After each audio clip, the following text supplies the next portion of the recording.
Read history, you don't read philosophy, you're likely to have a shortened attention span. So I'm going to give you 3 quick vignettes. We start with Isaac Newton. How many of you heard Isaac Newton? He was asked once why he was so much more brilliant than his fellow scientists centuries ago in England. He answered this way. He said, I'm not more brilliant than my fellow scientists. I just can hold a problem in my mind and concentrate on it longer than most of them. Remember the word concentration. Vignette 2, Albert Einstein, 20th century. He once said, quote, I have no special gifts. I only have a passionate curiosity. End quote.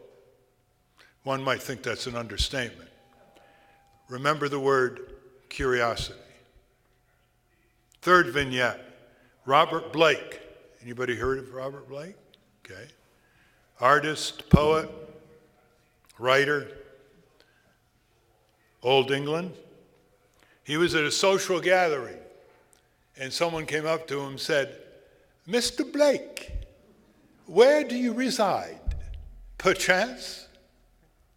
And he looked at the person and said, where do I reside? I reside in my imagination. Yeah, I liked the one where he used 3 vignettes to bring out like 3 main ideas that were imagination, concentration, and curiosity. And he said those were like the 3 essential like traits that you needed to have if you wanted to like make a difference. And I think that can be applied not only to what he was trying to say, which was be a more active citizen, but also just like being a better person overall. Like those 3 characteristics can be very helpful in like all areas of your life. To the Arab Spring. Well, first of all, we have to ask ourselves, let's get out of their backyard. The problem of these Arab dictators is that they were the product of imperialist carving up of their lands after World War I, as you probably remember from your history. They carved up Iraq and Kuwait and so on. And so they put in monarchies or generals or whatever, and propped them up with money because they were anti-communist. As long as they were anti-communist, anti-Soviet Union, no matter how brutal they were, we supported them. So they remember that, and they're very resentful. And I think that the Arab Spring demonstrators had evinced remarkable self-restraint in not attacking them. So I think what we should do is, keep finding out what's going on and try to help the democratic forces without being too intrusive. Greatly exaggerated the power of Al-Qaeda because the military-industrial complex, not having the Soviet Union to build a huge budget, had to have an enemy. So you had a criminal gang that got lucky on 9/11 from their point of view, and we vastly exaggerated into a massive expansion of the military budget, which makes Lockheed Martin and Raytheon and all the others very rich. And as a result, one result was the Patriot Act, which is an incursion on your civil liberties, including your library records, as some of you know, your home searches, and it's a racket. I urge you to read a little paperback by a double Congressional Medal of Honor winner, Marine General Smedley Button. Have you ever heard of him? He operated the first 30 years of the 20th century, okay? And he did everything he was told to do. He went after the Chinese for Standard Oil. He went after the Central American people for the United Fruit Corporation, into Cuba. And then he suddenly realized, in his own words, that he was a racketeer for capitalism. And when he finished his tour of duty just before World War II, he wrote this book called Wars of Racket. and he talked about how he was a racketeer for these giant corporations, mauling these people, these workers, these peasants, overturning governments. And the Marines should read them when they're in basic training. It's very interesting.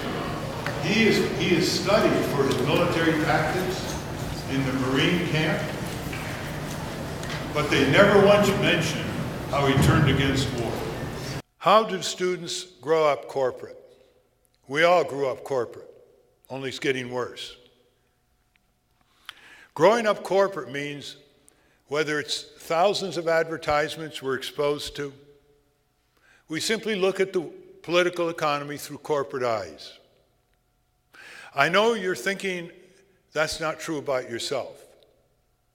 I thought that wasn't true about me either, until I began to look at the auto crashes that took the lives of so many of my friends or turned them into paraplegics, which in those days was not much of a survivable injury.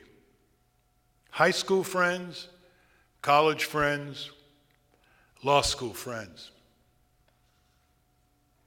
The number of crashes and deaths and injuries, 5 times what they were today, proportionate to the billions of vehicle miles traveled. I used to hitchhike a lot. In fact, I don't think more than once I ever left my town in Connecticut and went to Harvard Law School without hitchhiking. I found public transportation boring, and I wanted a little adventure. But I hitchhiked all over the country, and often the truck drivers that picked me up would be first at a crash, and I don't want to describe the bloody, grisly, screaming, sudden silence of those seconds. And I began to notice these cars would crumple with the steering column becoming a spear, or the people would be spilled out on hard pavement because the door latches wouldn't cover.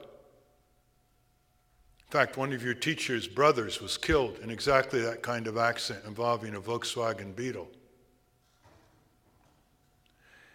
And I connected what I began to learn in a paper I wrote at the law school on unsafe automobile design and the law, and there was very little law at that time, with the memories of my friends.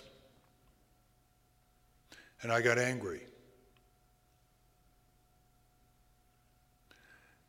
And I went down to Congress and persuaded them to hold congressional hearings where they hauled the executives from GM and Ford and Chrysler and asked them tough questions.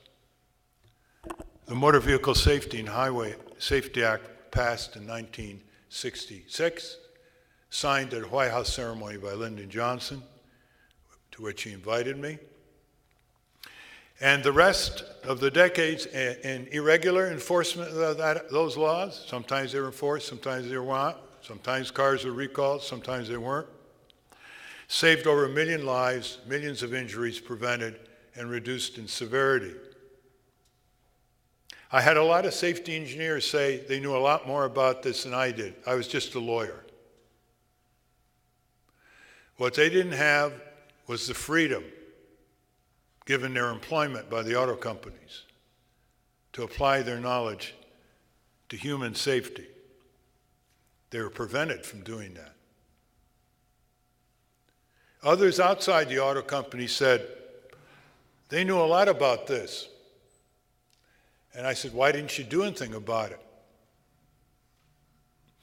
And their answer really came down to this. They had good jobs. They had knowledge. They knew about solutions, seatbelts, airbags, collapsible steering columns, stronger door latches, side impact, head restraints. They didn't have fire in their belly. Rosa Parks, when she refused to go to the rear of the bus in Montgomery, Alabama in 1955, wasn't the only one who knew that blacks shouldn't be told to go to the rear of the bus. She had fire in her belly. When those workers had those sit-down strikes to create the United Auto Workers in Flint, Michigan in the 1930s, putting the entire livelihood of their families on the line to get a decent wage and decent workplace standards, think there was no unemployment compensation, there was no welfare payments, there were no food stamps. It was near starvation if they didn't prevail. It was in the Depression. They had fire in their belly. They had pride. Where is it today? What's happening to us? When are young people going to take the lead?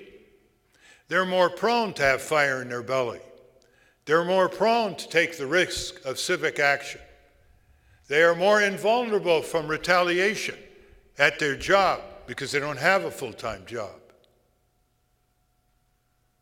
They're more likely to collaborate with one another. They meet with one another daily. And so there are times for fun. There are times for study. But there must be times for civic engagement by you. And if you want some examples of people your age in the past, try the civil rights movement and see what 16 and 17 and 18-year-olds did. Try the environmental movement and the first Earth Day in April 1970 and see what teenagers did with college students at thousands of colleges and high schools around the country, putting the environmental health issue, the control of toxic violence, by mandatory standards and humane engineering on the political and media map from which it has never left. They were on the cover of Time. Newsweek led the network news. It was the students who took the burden, the greatest responsibility for that dramatic launch. Consider the children at a private school in Connecticut. In the early 70s, I got a letter from a young student. Her name was Claire Townsend. And she said, "We'd like to work on the serious problems in nursing homes." So I wrote her back, and I went to visit that school.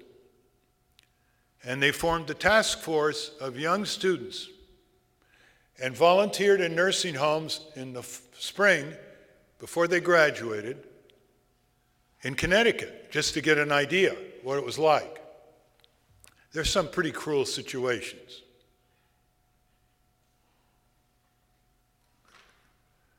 And then they came to Washington. They were part of one of our teams. People said to me, "What are you doing? You've got 17-year-olds here. What can they know?" Well, first of all, they had their teacher, one teacher with them. And I said, "What can they know?" I said, "Watch." And here's what they did in less than 4 months. First, they developed a plan with their teachers supervising them to investigate nursing home conditions in the United States.